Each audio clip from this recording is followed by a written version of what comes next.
भगवान श्री कृष्ण कहते हैं कि किसी को धोखा देना एक कर्ज है जो आपको किसी और के हाथों एक ना एक दिन जरूर मिलेगा।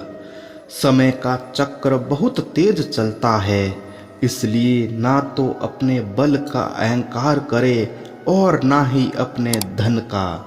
जीवन का हर दाव जीतना है तो बल से ज़्यादा बुद्धि का उपयोग करूं, क्योंकि बल लड़ना सिखाता है और बुद्धि जीतना। भगवान श्री कृष्ण कहते हैं, यदि किसी काम को करने में डर लगे तो याद रखना ये संकेत हैं कि आपका काम वाकई में बहादुरी से भरा हुआ है। भोग से मिलने वाला सुख क्षणिक होता है, जबकि त्याग में स्थायी आनंद मिलता है। भगवान श्री कृष्ण कहते हैं कि सत्संग ईश्वर की कृपा से मिलता है, परंतु कुसंगति में भी मनुष्य अपने कर्मों से पड़ता है।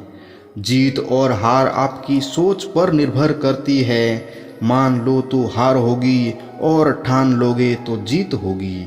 मुश्किलें केवल बेहतरीन लोगों के हिस्से में आती हैं, क्योंकि वही लोग उसे बेहतरीन तरीके से अंजाम देने की ताकत रखते हैं।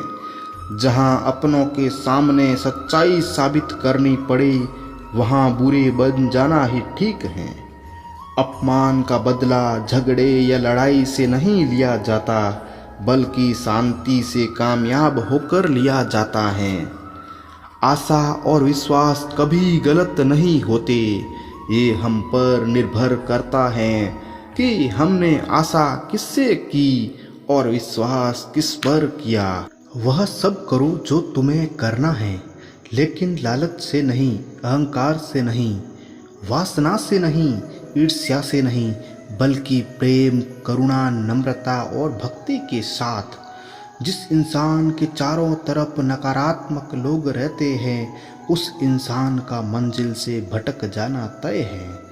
भगवान श्री कृष्ण कहते हैं कि समय हमेशा चलता रहता है, कभी नहीं रुकता। यदि आज बुरा समय चल रहा है तो कल अच्छा भी जरूर होगा। इसलिए आप बिना किसी स्वार्थ के सिर्फ कर्म कीजिए, फल समय खुद देगा। जिन्होंने खुद को जीत लिया उनके लिए इच्छा एक मित्र है, लेकिन ये उन लोगों का दुश्मन है जिन्होंने अपने भीतर आत्मा को नहीं पाया। मनुष्य का जीवन केवल उसके कर्मों पर चलता है। जैसा कर्म होता है वैसा उसका जीवन होता है। जीवन में कभी निराश नहीं होना चाहिए, क्योंकि कमज़ोर आपका वक्त है, आप नहीं।